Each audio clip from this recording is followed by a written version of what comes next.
Yıkılıp Abbasi nehre Ferhat üstü, belim sindi Zeynep elem darıldı. Boyanıp durganı vefali serdari, libaye Kur'an'ı vefadarıldı. Yaralı aslanı şehide Kur'an'ı, umide teflani devanullah. Allahu Ekber. Uca boy serdarim, vezir derbarim, vefali gımkharim, Ebul Fezlullah. Aman eydel eydel eydel Zeynep, sınıf Allah belim belim Zeynep. Özün eyle ağaca hayali kızların, dilemdeydi peykan sumaşın deldi. Özün eyle ağaca hayali kızların, dilemdeydi peykan sumaşın deldi.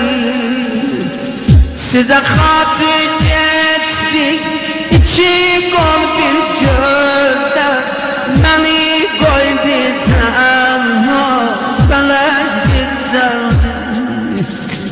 Sinesi üstünde neye istemler güya, yani ezası tamamen okdi.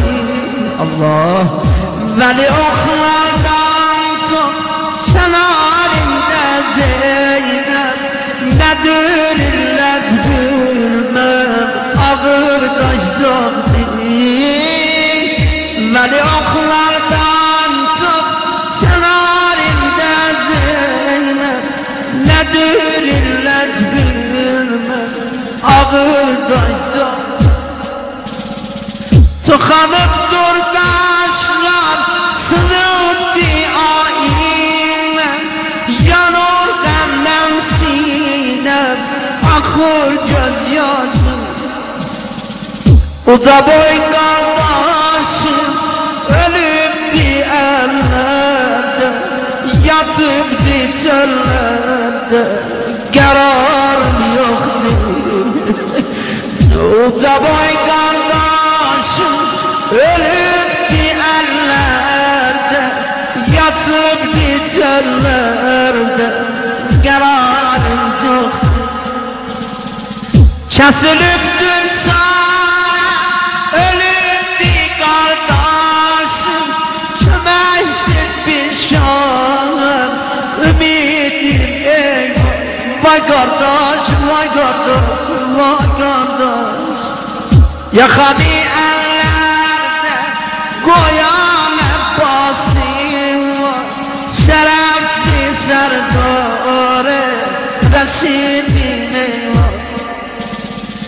Tıkanıp bir peykan hürüptü gözyaşı, celak görmür kimdi garip avare.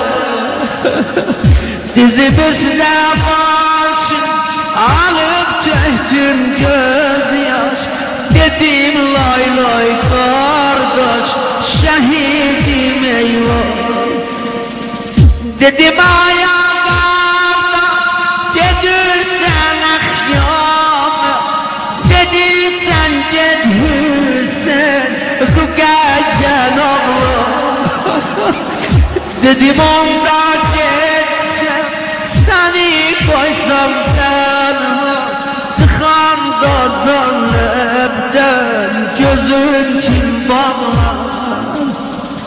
Başımızdan bir ses dediysen geç oğlum, gözün Zehra bağla, ezasın sakla.